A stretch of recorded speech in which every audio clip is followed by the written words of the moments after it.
തമ്പുരാനോട് എല്ലാം പറഞ്ഞിട്ടുണ്ട്. എന്താ നീ പറഞ്ഞത്? തിരുവാഭരണമാണെന്നൊന്നും പറഞ്ഞിട്ടില്ല. വീടിന്റെ ജപ്തി ഒഴിവാക്കാനാണെന്നും കുടുംബവക പണ്ടങ്ങളാണെന്നും പറഞ്ഞു. വാ.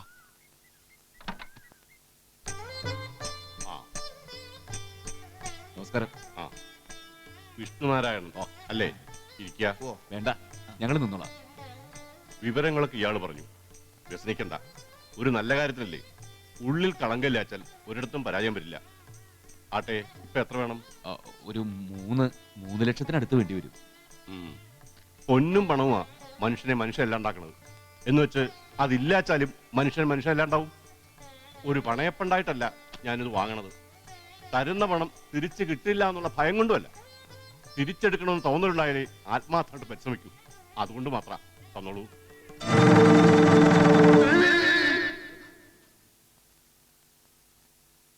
എന്താ എന്തു പറ്റി? എന്താ അമ്മേ? വല്ലാത്തൊരു ഭയം. ഒരു ദുസ്വപ്നം കണ്ടു. ദേവിയുടെ തിരുവാഭരണം മോഷ്ടിക്കപ്പെട്ടു. എന്തൊക്കെയായി പറയണേ? തിരുവാഭരണം മോഷ്ടിക്കേ? വെറുതെ ഓരോന്ന് ഓർത്ത് കിടന്നിട്ടാ. ആ തിരുമേനയുടെ കയ്യിൽ നിന്ന് ശ്രീകോവിലിന്റെ താക്കോല് വാങ്ങിയപ്പോ തൊട്ട് തുടങ്ങിയതാ അച്ഛന്റെ പരിഭ്രമം. ഇനി ആ നട ഒന്ന് തുറന്നു കാണാണ്ട് അച്ഛന് മനസ്സമാധാനം ഉണ്ടാവില്ല മക്കളെ. എന്നാ അതൊന്ന് തുറന്നു നോക്കിയാലോ അമ്മേ? എന്ത് വിവരക്കേടാ പറയണത്? അടച്ച നട തുറക്കേ. അച്ഛന്റെ പരിഭ്രമം കണ്ട് അവള് പറഞ്ഞു പോയതാ. എന്തെങ്കിലും ഒന്ന് കിട്ടാൻ കാത്തിരിക്കുക ആ പണിക്കരും കൂട്ടരും. അങ്ങനെ വല്ലതും ഉണ്ടാവച്ചാൽ പിന്നെ ഞാൻ ഈ ഉത്തരത്തിൽ തൂങ്ങി നിൽക്കേണ്ടാവോ? എന്തൊക്കെ ഈ പറയുന്നത്?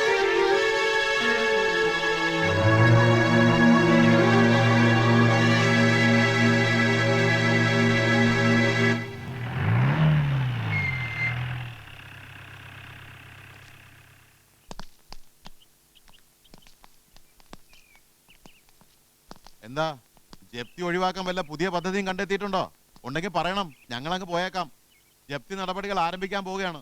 വീട്ടുകാരറിയാതെ പറ്റിച്ച പണിയല്ലേ, അറിയിക്കേണ്ടവരെ നേരത്തെ അറിയിച്ചേക്കണം. വെറുതെ ഒരു സീൻ ഉണ്ടാക്കണ്ടല്ലോ. വേണ്ട സാർ, അതൊന്നും വേണ്ടി വരില്ല. വീട്ടുകാരറിയാതെ പറ്റിച്ച പണിയാ, ശരിയാ. പക്ഷേ അവരെ തെരുവിലിറക്കേണ്ട ഗതികേടൊന്നും പൊന്നുമടത്ത് വിഷ്ണുനാരായണൻ ഉണ്ടാക്കില്ല. മുതലും പലിശയടക്കം ബാങ്കിൽ അടച്ചിന്റെ രസീത്.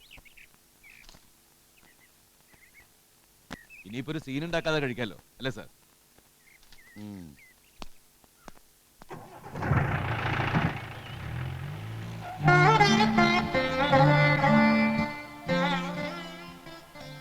ഏട്ടാ,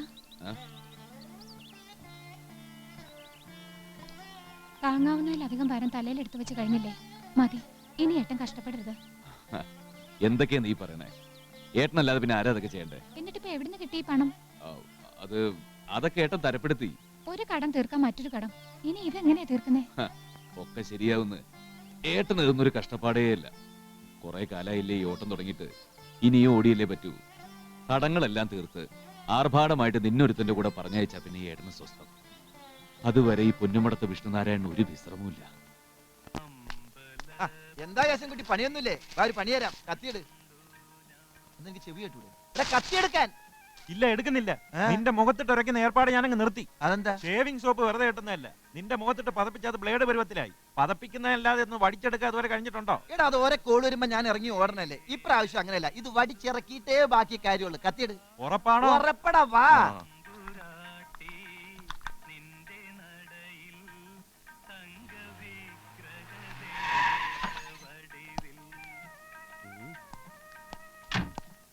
അതേ, ഇരിക്കേട്ടാ, ഇതൊന്ന് കഴിഞ്ഞോട്ടെ. ഇതിനല്ല, ഈ ആനവൈദ്യൻ വേലായുധനാശാന്റെ വീട് ഏതാ? അതിവിടെ അടുത്ത. എന്താ കാര്യം?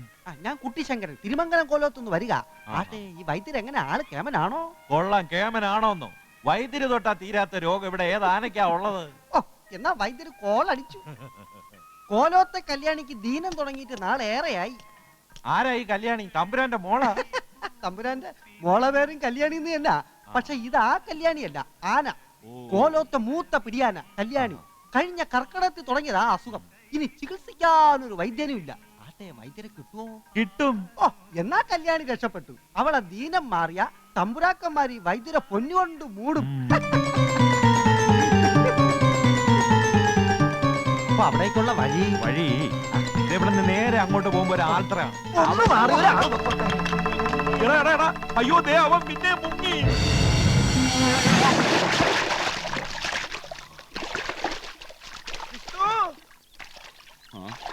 വിഷ്ണു, വാ, കേറി വാ. എന്താടാ മതം പൊട്ടിയ കൊമ്പനെ പോലെ ഒന്ന് കൊല വിളിക്കുന്നത്? ഉം. മയക്കുപിടി വെക്കേണ്ടി വരുമോ? ആ ഇങ്ങനെ പോയാ മയക്കടി വെക്കേണ്ടി വരും. താമസിയാതെ കൊലവിളിയും കേട്ടെന്നിരിക്കും. അയ്യേ, നീ ഇവിടെ കുടിയും തേവാരായിട്ട് ഇങ്ങനെ നടന്നോ? അവസാനം നാട്ടുകാർ കയറി നിന്റെ മുഖത്ത് പഞ്ചവാദ്യം വായിക്കുമ്പോഴേ നീ വിവരം അറിയുള്ളൂ. എന്ത് നേടാ, കുറെ നേരമായല്ലോ പറു പറു പറു പറു എന്ന് പറഞ്ഞോണ്ടിരിക്കുന്നത്. കാര്യം എന്താന്ന് വെച്ചാ പറ. എടാ ഇതുപോലെ ചെറുകിട തരികിട എടാ ഇതുപോലെ ചെറുകിട തരികിട പരിപാടിയായിട്ട് നടന്ന് നമുക്ക് തിരുവാഭരണം തിരിച്ചെടുക്കാൻ പറ്റില്ല. എന്നാ ഇത്തിരി വലിയ തരികിട പരിപാടി എന്താന്ന് വെച്ചാ പറഞ്ഞതാ. ആ അതിനുള്ളൊരു പദ്ധതിയുമായിട്ടാണ് ഞാൻ വന്നിരിക്കുന്നത്. ആണോ? ആ എന്നാ വാ. ആ വാ. അയ്യേ, മുണ്ടിട് മുണ്ടിട് മുണ്ടിട്. വാടാ.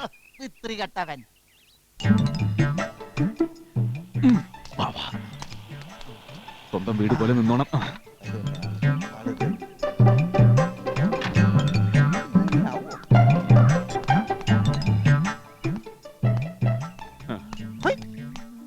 നമോ ഭാഗം. ഈ ആനവൈദ്യൻ വേലാനാശന്റെ വീട്. അതെ, എന്താ ചത്തോന്നറിയാൻ വന്നതായിരിക്കും. അയ്യോ, എന്താ ഇങ്ങനെയൊക്കെ സംസാരിക്കുന്നേ? പിന്നെ എങ്ങനെയാ സംസാരിക്കണ്ടേ? വേലായുധനാശാനെ കാണണം പോലും. എങ്കിലും അങ്ങോട്ട് കേട്ടോളുക. അങ്ങനെ ഒരാളില്ല, മരിച്ചു. കിടപ്പിലാ? മരിച്ച പോലെ കിടപ്പില്ല. അങ്ങനെയല്ലല്ലോ ബാർബർ പറഞ്ഞത്. ബാർബറോ? ഏത് ബാർബർ? നിങ്ങൾ ആരാ? ഞാൻ കുട്ടിശങ്കരൻ. തിരുമംഗലം കോലോന്ന് കേട്ടിട്ടില്ലേ? 18 ആനകളുള്ള രാജപരമ്പരയിൽപ്പെട്ട തറവാടാ അവിടത്തെ കാര്യസ്ഥൻ. ആരായാലും ശരി, ആശാനെ കാണാൻ പറ്റില്ല. തീരെ കിടപ്പിലാ. ഇനിയിപ്പോ ആർക്കാ വേണ്ടത്? ആയ കാലത്ത് ആനക്കാരുടെ ക്യൂ ആയിരുന്നു ഇവിടെ. അറിയോ തനിക്ക്? ഒന്ന് മേലാണ്ടായപ്പോ തിരിഞ്ഞു നോക്കാൻ ഒരു പട്ടി പോലും ഇല്ല. ഒന്നും മിണ്ടാൻ പോലും കഴിയാതെ തറവാടിനകത്ത് തളർന്നു കിടക്കുക പാവം. ചേച്ചി തറവാട് പോലും എണ്ണാ നിലംപതിക്കാന്ന് അറിയാണ്ട് നിൽക്കുക. സങ്കടമുണ്ട് കുട്ടിശങ്കര, സങ്കടമുണ്ട്. പിന്നെ പ്രതീക്ഷയ്ക്ക് വക നൽകാൻ ഒന്നേ ഉള്ളൂ. ആശാന്റെ സിദ്ധി 10 മടങ്ങി ഈ മകന് കിട്ടി. അത്ര തന്നെ. മകനാണോ? ഞാനല്ല. ദാ വണക്ക വൈദ്യരെ, ആശ്വാസായി. ഇനി വന്ന കാര്യം പറയാം. കോലോത്തെ കൊച്ചി കല്യാണിക്ക് ദീനം തുടങ്ങിയിട്ട് മാസം 1 ആയി. പല വൈദ്യന്മാരും വന്ന് ചികിത്സിച്ചു, ഒരു കുറവുമില്ല. ആശാനെ കുറിച്ച് കേട്ടപ്പോ അതുകൂടെ പരീക്ഷിച്ചേക്കാമെന്ന് കരുതി. ഇനിയിപ്പോ ആശാനില്ലെങ്കിലും അതിനേക്കാൾ മിടുക്കനായ മകനുണ്ടല്ലോ, അത് മതി. ഇല്ല, ഞാൻ വരില്ല. അയ്യോ, അങ്ങനെ പറയരുത്. വൈദ്യരെ കൊണ്ടുവന്നില്ലെങ്കിൽ തമ്പുരാൻ എന്റെ തല കൊയ്യും. എന്താ വിഷ്ണു നീ പറയണേ? രക്ഷപ്പെടാൻ ഒരു വഴി കണ്ടപ്പോ ഇങ്ങനെ ഇടഞ്ഞേക്കാ വേണ്ടത്. രക്ഷപ്പെടുക എങ്ങനെ? ഞാൻ പോവാം, ചികിത്സിക്കാം, ദീനവും മാറ്റാം. ജീവിതകാലം മുഴുവൻ രക്ഷപ്പെടാനുള്ള വകയിൽ തമ്പുരാൻ ഉണ്ടാക്കി തരുമോ? തരും തരും. ചോദിക്കുന്നത് എന്തും തരും. തമ്പുരാന്റെ പട്ടാഭിഷേകം ആ കുംഭം 3-ന്. അതിനു മുമ്പ് കല്യാണിയുടെ ദീനം മാറിയ പൊന്നും പണവും വാരി കോരി തരും തമ്പുരാൻ. കുംഭം 3 സത്യമാണോ ഇത്? സത്യം. എന്നാൽ ഇനി ആലോചിക്കാനില്ല, ഞങ്ങൾ വരുന്നു. സന്തോഷായി. പിന്നൊരു കാര്യം, തമ്പുരാനെ കുറിച്ച് ഒന്നുകൂടെ പറയാം. ഇണങ്ങിയാൽ ചങ്ക് പറിച്ചു കൊടുക്കും, പിണങ്ങിയാൽ ചങ്കിടിച്ച് കലക്കും. അതാ ആദിവർമ്മ തമ്പുരാൻ. ചന്ദ്രകോളം തലയിൽ വന്ന് വീണാലും അനങ്ങില്ല, അതാ പ്രകൃതം.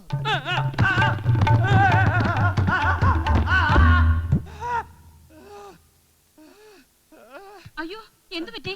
ഇടത് ചന്തി പഞ്ചറായി എന്നാ തോന്നുന്നത്. ഓ, ഇനി പട്ടാഭിഷേകത്തിന് ഈ ചന്തി കുത്തി ഞാൻ എങ്ങനെ സിംഹാസനത്തിൽ ഇരിക്കും? ദൃഷ്ടിദോഷാവും. ദൃഷ്ടിദോഷമല്ല, സൃഷ്ടിദോഷം. നമുക്കുണ്ടല്ലോ 2 സൃഷ്ടികൾ. ആരാടി അവിടെ എണ്ണ ഒഴിച്ചത്? ഇളിക്കുന്ന കണ്ടില്ലേ? ആരാ അവിടെ എണ്ണ ഒഴിച്ചത്? കല്യാണി. കല്യാണി